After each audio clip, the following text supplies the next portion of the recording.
kid-friendly weddings suck. Yes, they do. Tino, I said it, damn it. It's Tino Cochino Radio, and it's listener therapy time. Our listener Danielle reached out because her fiance wants a kid-friendly wedding. Now it's a whole thing. She's looking for some perspective. Serena's got the DM. Please read that thing. How do I talk some sense into my fiance? He's dead set on making our wedding kid-friendly. I told him that nobody wants kids at weddings and that we will not be doing that. He says I'm being too much of a control freak and it's important to him to have his little cousins there. Man, what do your little cousins matter at this wedding? The thing that I don't understand about weddings, bro, people try to make it about everyone else. The wedding is about you and your partner. It needs to be for you. Stop trying to cater to everyone. I've seen it at almost every wedding. That's every party. The couple does that. That's true. Throwing parties suck, bro, because you never get to enjoy it. It's always trying to worry about everybody else. Don't do that for your day and for your wedding, man. Like, make it about you. I was a brat at my parents' wedding. My son was a brat during my wedding ceremony. But imagine if that wasn't your kid. Like, it's okay because it was my kid, you know. But imagine if that little cousin is doing all of this craziness at your wedding, running around. He's, I don't know, pulling the desserts off the table or crying. You would be so annoyed because it's not your child. You have a good point. Nicasio said kids are kids. Therefore, you know how the kids are going to be. Therefore, the kids should not be there. Yeah, I just don't understand. I don't like when people say, oh, when... Probably if I ever were to get married, I probably would have like the family kids there, like the ones that are. But well, so what other kids? What random kids would be there? like if Matt brought his kids, I would not bring even if you let my kids go, I wouldn't bring them. Probably right. I probably wouldn't go to your wedding. But either. I didn't like how Serina did that. She's like, no kids, but she brought her kids and their little cousins. I'm like, no, if you don't want no kids. No, I only had my son and then one other little boy. But they're still kids. Like, you should have stuck with that. Like, that doesn't make any sense. Like, but it's my son and it's my wedding. But it's still kids though. Like, don't but say. But it's my kid. You can't say no kids. She can do what she wants. But it just doesn't make any sense. But like, if they're in the wedding party. Low key, she regrets it. I mean, not that she regrets him being there, but she just regrets that the kid. That was karma. I was exaggerating because, again, it's my kid. But I would recommend if you could get married before you have kids, do that. That never happened. Serena. That's backwards. Mexican. Listen, let's go to these phones, man. We'll talk to you, see what you think about the situation, and hopefully we can help Danielle with some, advice. Next. Yep. So Danielle reached out because her fiance wants a kid-friendly wedding, and she's not about that life. I guess she basically is like, listen, man, nobody wants kids at weddings. I don't want kids at the wedding. We're not going to do it. But he says she's being a control freak, and she just needs to understand it's important for his little cousins to be there for whatever reason. Let's go to the phones. Jessica, what are your thoughts? Even though I feel for her and I understand where she's coming from, you're getting married, and marriage is not only a commitment, but it's compromise. It's a life of compromise. So I think that on your day of commitment, you are going to have to make a big compromise on kid-free versus not. I think that maybe toning down the party a little bit, a hosted bar in for a little bit, have an open bar in the beginning. I think it'll keep people at maybe a PG-13 level, so people won't get too rowdy. And honestly, kids are the first ones on the dance floor. They can be the life of the party, and you just have to look at the positive. And if you love your man, you'll love his family. No kids at a wedding. Oh, yeah. Like, I had just my son. And like, there was annoying. like just a few little kids. Like my son, his little cousin, I think like one more. They were so in it's the bridal just very party. few. Yes. And my son cried the whole ceremony. And then another little cousin, I could see him running around like the dance floor when they're trying to give speeches. And just those few, I'm like, damn, I should have left my kid at home. You missed your own wedding? I get that, man. The wedding is about the couple that day. It's not about the kids. It's about the couple. And she doesn't agree because she hung up on us, apparently. Coming up next. Tino Cochino Radio. What tea are we going to spill today in tea time, Serena? Drake is being dragged for his new hairstyle. Not really. Oh, he is. Nicasio He's loves not. him, bro. He's not. I mean, Drake's great, but I'm just saying. You would Of all kiss him. time. You would kiss him. You forgot the all of You all would time. kiss him. Next. Drizzy Drake getting dragged because of his new hairstyle. I mean, dude, leave him alone.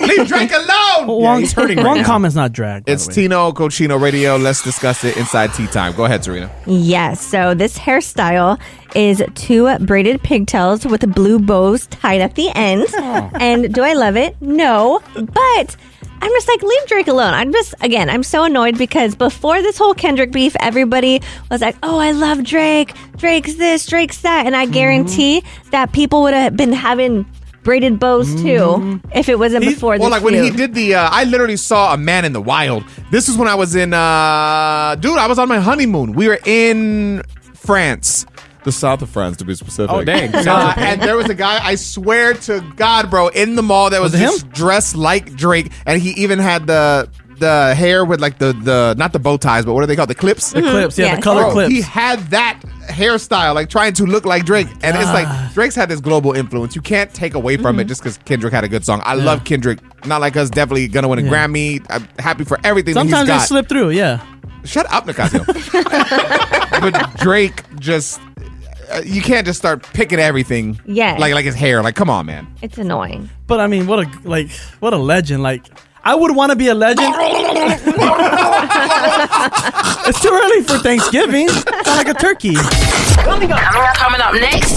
Tino Casino Radio. Your love language is likely whatever you didn't get as a child. So, what were you not getting enough of, baby? Let's talk about it. Next. Apparently, your love language is likely whatever you didn't get as a child. It's Tino Cochino Radio. Let's listen. So if as a child you were afraid to ask for help or have always had to do things for yourself and others early on, yours is acts of service. If, as a child, you spend a large part of your time alone and often felt isolated, yours is quality time. If as a child you had avoidant, unaffectionate parents, caregivers, yours is physical touch. If as a child you didn't receive many gifts or the ones you got weren't what you wanted, meaningful, yours is gift giving. If as a child you were often criticized for your failings, weren't praised often and learned to withdraw to cope with discomfort, yours is words of affirmation. Your love language reflects the type of love you didn't receive enough of as a child. Knowing your love language will lead you to a better understanding of yourself and your relationships. So what is your love language, Serina? And does this correlate? Does it make sense? I feel like it's a mixture between a physical touch and quality time. And maybe I could have got a little bit more affection because I was the oldest between me and my brother. So obviously, like, the baby. Mm-hmm. There's only 2 kids? Quality time, yeah. But quality time, I feel like my parents, they always took us everywhere. We did a lot of things as a family, and like I love that. So I don't necessarily feel like I lacked that as a child. Anything, yeah. Do you know your love language, Nicasio? Yeah, I think it's probably gift giving, but you probably got a ton of gifts as a kid. I did, but the way it worked, since I have 3 brothers, we got kind of like the same gift. Like, none of us was getting a different gift because one of us would throw a fit. Yeah, so that's mine. So I buy everything that I couldn't get then. That makes sense. Is that why you collect shoes, you think? Because yes, you couldn't afford them as a I kid? couldn't get Jordans, yeah. Kind of sad. I know, it's sad. It's sad. It is sad. Thank you for pointing that out, Matt. You're welcome. That's why he's an asshole. Coming up next. Tino Casino Radio. So Vegas has an underground Tesla tunnel where you can only enter it if you have a Tesla card. That's What? pretty dope. Yeah. But I did not know that Los Angeles also has hidden tunnels underneath the city. It's called the Achterbahn. But for regular cars, too? Interesting. Like, we don't want You that. have to be famous. Oh, wow. This is crazy. We're going to talk about it next. Hidden tunnels that can get you through Los Angeles super quick, but only if you're famous. It's called the Achterbahn. This dude spoke out. I guess he worked at like a low-key Starbucks and had to sign an NDA. It's a whole thing. Let's listen. There is a Starbucks that is like above reserve, like a Starbucks no one's ever heard of or been to. All right. Have you ever wondered while driving in Los Angeles, how come you've never seen like Will Smith stuck in traffic on the 405? Yeah. I've never seen a 1%er just in their car stuck in traffic. Why is that? That's because there's a series of intricate tunnels underneath Los Angeles known as the Achterbahn. I'm not kidding. Like, they get access points to move through the city without ever having to be in traffic. You can come up in LAX. You can pop up at Dodger Stadium. Underneath there in those tunnels is Starbuckses set up at different locations to allow them to get coffees while they're driving. All Who's of them? Seinfeld. You've Oprah, seen Seinfeld down there? Bono. I've seen Seinfeld down there. Dude, almond milk latte, 2 shots. Wow. Yeah. Was he a good tipper? They don't have to pay. So this has been underneath Los Angeles for a few years now. I mean, how long has this been there for? I mean, it predates me. It seems like the city was built on top of it. So, I think this goes all the way back to the 20s. This doesn't seem real almost. This is crazy. I imagine how I sound saying it to people. Thoughts? I feel like that's creepy. And also, what type of celebrity? Like, are D-list celebrities getting access to this? Hell no. That's a good question. Like, at what point?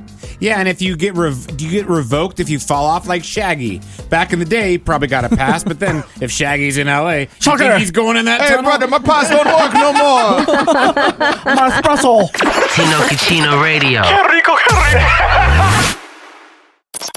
Flag football is a gateway drug.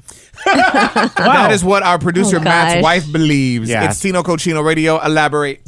So my son, my 11-year-old son, he plays soccer currently, and he also does baseball. But recently, he's expressed interest in the sport of football. He likes watching games with me, and obviously, we don't want him to play tackle football. He's a small kid, all the CTE, brain injury stuff. Like, that's been a thing, and I agree with my wife.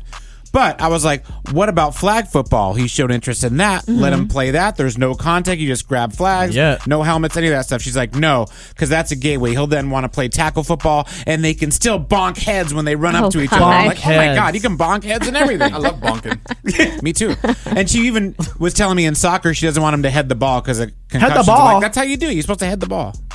So we're having this argument. I love heading the ball. Do you? Nice. Let your kid live a little. I agree with the no football, but come on, flag football. And then even with he can't, what did you say? Head the ball. Yes. I'm like, you're What are you saying, Serina? You're not letting him be a good athlete. I agree. You're preaching to the choir, Serina. You should play volleyball. Yeah, you might as well. No, because the ball can bonk you on your head. Oh, you're right. Yeah, they spike it. I did break my pinky by getting bonked. Really? In volleyball, yeah. 7th grade. What's his name? Oh my God. The PE teacher? Inappropriate. Fun fact though, just complete derail. My PE teacher in elementary school was hooking up with the 5th grade teacher, and the whole school found out about it. It became a thing, and both got fired. So it was true. For a consensual relationship? Yes. Consensual. I don't know. I mean, this is back in the day. You know what I mean? Like, They can't were be hooking up bonking. in school. That's hot. Bonking bellies. Bonking bellies. We're going to go to the phones. We'll talk to Nicole, get her thoughts on it. Is Matt's wife overreacting, or is this a potential gateway for actual football? We'll talk next. All right, our Tino Cochino Radio producer Matt wants to put his kid in flag football, but his wife says no. Then it's basically a gateway into actual football. And, she's being a little dramatic, I think, but maybe not. Maybe there's some validity to this. Ooh, nice let's go to the phones. Nicole, what are your thoughts? I don't think it's going to lead to anything barbaric afterwards. He's old enough to understand, and you can explain to him, the reasoning why you don't want him to do tackle football. But to me, any sport is better than just sitting home and being on their computer or video games and no social skills. You know what I mean? Yeah, no, I understand 1,000% the, actual scare. What am I trying to say? The fear behind, of letting your kid play like actual football, because we've seen, Serina and I were talking off the air right now. There's a 17-year-old kid that was out on like the very first night and boom, died. And there's another kid that's paralyzed, and it's scary. But flag football, it's just kind of let him get the experience without the drama in a sense. Yeah, it could happen, like you said, during soccer. He can get kicked in the he can be playing basketball. He can fall and hit his head playing basketball. Every sport is, but you want to raise him to be a little man, be know how to defend himself, and there's nothing wrong with that. Tino Cochino Radio. Yeah, turn it up. All right, we're playing Are You Smarter Than Nicasio? I believe it's Michael on the line, correct? Yes, sir. All right, man. Nicasio's going to hit you with this question, bro. Just take a guess. I'm sure you're going to get it. Good luck. Which celebrity is an avid bird lover and keeps up to 100 pigeons at his home? Is it A, Ozzy Osbourne, B, Mike Tyson, or C, Birdman? Go with B. It is Mike Tyson. Oh! It is Mike Tyson. Iron Mike. Congratulations, bro. Was that just a guess, or you actually knew that? That was just a guess, man. Yeah, bro. Mike Tyson is like obsessed with pigeons. I don't know the reasoning behind it. Unsanitary. He bites their ears. Do pigeons have ears? I don't know. I don't think That's a good question. Coming up next. Tino Cochino Radio. McDonald's has revealed that only one burger on its menu is made fresh and not frozen. Oh, no. Which one? Crazy. We'll talk about it next, baby. So if you're a fan of McDonald's and you've obviously enjoyed some burgers over the years, you might question, are these fresh? I'm not going to lie. I've never thought that. They always taste fresh to me. Yeah, all the time. Sometimes the bun might not be as fresh, but like the meat and the cheese and everything, it always feels, just like it was made for me. But apparently the only burger that is made fresh and not frozen is the Quarter Pounder. Oh, and you can tell the difference. It says when you order a Quarter Pounder, you're getting a patty made from 100% beef cooked to order. Unlike many fast food burgers that are pre-cooked and frozen, the Quarter Pounder is prepared fresh, which enhances its beefy flavor and ensures that it retains moisture. Quality is often lost in frozen patties. And I'll be honest, the Quarter Pounder with cheese is my favorite. Yeah. It is my go-to if I'm just going to get a burger at McDonald's. They probably can't make it fresh, right? Because they're so busy all the time. So they probably have stuff sitting there that they're just passing off to you. Oh, for sure. Like all the other stuff. Yeah, I'm sure. Mm-hmm. I don't know. It's so good, bro. I've always, like, for their breakfast, the crazy thing is their breakfast has tasted the exact same since I was a child. I'm 37 years old now. It doesn't get old. I've always got the sausage biscuit. That was my thing. And my girl finally got me into the McMuffin. Mm-hmm. The sausage McMuffin? My God, with cheese. Oh, you don't get the egg though, right? Good. No egg, but the cheese and the McMuffin or whatever, like it amplifies it. I'll never get the biscuit again. The pancakes are good. Everything's good there. You see the chicken sandwich, the Big Mac? They say it's only 400 calories. Isn't it like 2 patties? Also? Yeah, it's 2 patties. It's huge. Their salads used to be really good, but I don't think enough people were ordering them. No one's going to McDonald's for salad. No, clearly, because I went to go order, and they're like, we don't have that anymore. I heard that's 1,000 calories. Tino Radio. Yeah. Gabrielle Union recently spoke out, wanted to speak to all the women in their 30s and share some vibes. So it's Tino Cochino Radio. We're going to listen together. Time isn't running out. It's not. Feels like it is. If you look at social media, oh my God, you're running out of time. It's not. It's not. Other people will make you feel like you're running out of time because they want everyone to do what they're doing so they feel better about their choices. There's no race, like there's no checkered flag at the end of life where they're like, she did it all. Extra stars for when you're dead. Your 30s, travel. Tell people how you really feel. Don't lie to your therapist. And be okay to not be okay. And be okay with missing out because staying in is more fun. I agree with everything she's saying. And that's not just for women. I think this is for anybody. Bro, I'm telling you, 30 was my best year. I finally felt grown. And then now, going into my late 30s, it falls apart. No. Same thing. I feel great. I feel more accomplished. I feel more myself than I've ever felt. I don't feel any type of way if someone's going to disagree with me, whatever. I feel strong standing on my own opinion. And I don't know. Everything she said, I think, is beautiful. Yes, and I agree. And I like how she did direct it to women because it's always like, oh, you're running out of time to have kids. You're getting older. No one's going to want you if you're not married right now and all these things. But that's not the case. Like, there's so many women now that are having babies in their 40s. Look at Ashanti. Yeah, but they only have 9 fingers. She's living her best life right now. Ashanti doesn't have 9 fingers. There's defects. There's defects on, like, when you have it after 40. It's a big risk. Let's not shade that. There isn't. I mean, yes. The risk doesn't increase after 36. But you can still have a healthy baby. Yes. Yeah, that's a high gamble, though. I wouldn't do it. Is it Corey Gamble? Nicasio, let's go to Nicasio so he can shit on the positive vibes. Well, go ahead, man. I was going to say, she needs to tell her husband he has a crappy game show. She should start there because it's too late for that. But he's living his best life. Yeah, but cancel that. He's living his best life. He's getting paid. Mm-hmm. He's taking care of the one family. That told me that. I don't like the show, but it has nothing to do. Who's her husband? Wait. Oh, okay. Oh my gosh, Matt. That's common knowledge. It is. Coming up next. Tino Cochino Radio. So about 4 months ago, I made the decision to chase my comedy dreams, and now I'm pretty much booked. I mean, at least for the rest of the year. Oh, damn. Damn near every weekend. And it's fun, and I'm having a blast doing it. Coming to a city near you, hopefully soon. Dates and tickets available. Instagram link in bio at Tino Cochino Radio. But in order to chase any dream, somebody's got to believe in you from the jump, other than yourself, because people have to give you opportunities. No matter how hard you work, someone has to give you an opportunity. Someone has to open a door. One of the men that did that for me, that sounds suspect. That's all right. You opened the back door? His name is Jason Santiago. Before I want to say he was either the first or second to book me a paid gig as a comedian. Gave me money and trusted. You're professional. In me. Oh, yeah, I've been getting paid now, baby. Did you promote it, though? I did. Oh, he was paying for that, though. What? the promotion? I don't know. Who cares? I got paid. Jesus. You got crap on everything, Nicasio. That's what he does. I have the video, too. I was watching it yesterday where Nicasio was like, oh, you're not going to do this. You're not going to do it. And he was like, because I wanted Nicasio to be a part of my comedy thing. I never said you weren't going to do it. You did. Never did. You did. I believe that. Oh, my God. Why are you digging that up? You gave me Jesus. the look, bro, because sometimes it's... wait, you're basing off a look? I never said that. It feels good to go back and see when people said you couldn't do it. And they're like, my that's called keeping receipts, right? Yeah. I Good guess. job, Matt. Anyway, this guy gave me the opportunity, so I had a chance to sit down with Jason and talk his story because I wasn't familiar with it. And he's the special guest on this week's Mental Health Comedy Podcast. I'm going to share a clip with you next. So I have a mental health comedy podcast. It's called Is Anyone Listening? And every week I interview comedians. Well, now I kind of threw that off last week because we had LL Cool J. Oh, dang. And we have Mark Cuban coming up. But at the end of the day, I'm just trying to have good conversations with good people. And the reason I've been so dialed in on comedians, obviously, is because I've been on this comedy journey. I've got shows. Hopefully I'm coming to your city. I've got a lot coming up with Carlos Mencia. So go to our Instagram at Tino Cochino Radio. Click the link in the bio and see where we're going to be. Get tickets, that whole thing.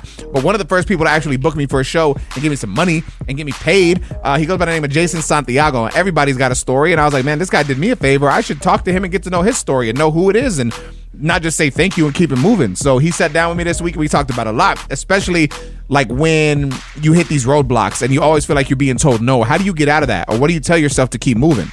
You have control over your own time. That's the one thing we have control over in our lives is our time. So how much you spend in celebrating, how much you spend in being depressed, and like all those things, you have to basically like pull your bootstraps up. And it's not always the easiest thing. I'm not trying to say like, I just got to tell myself something and then it happens.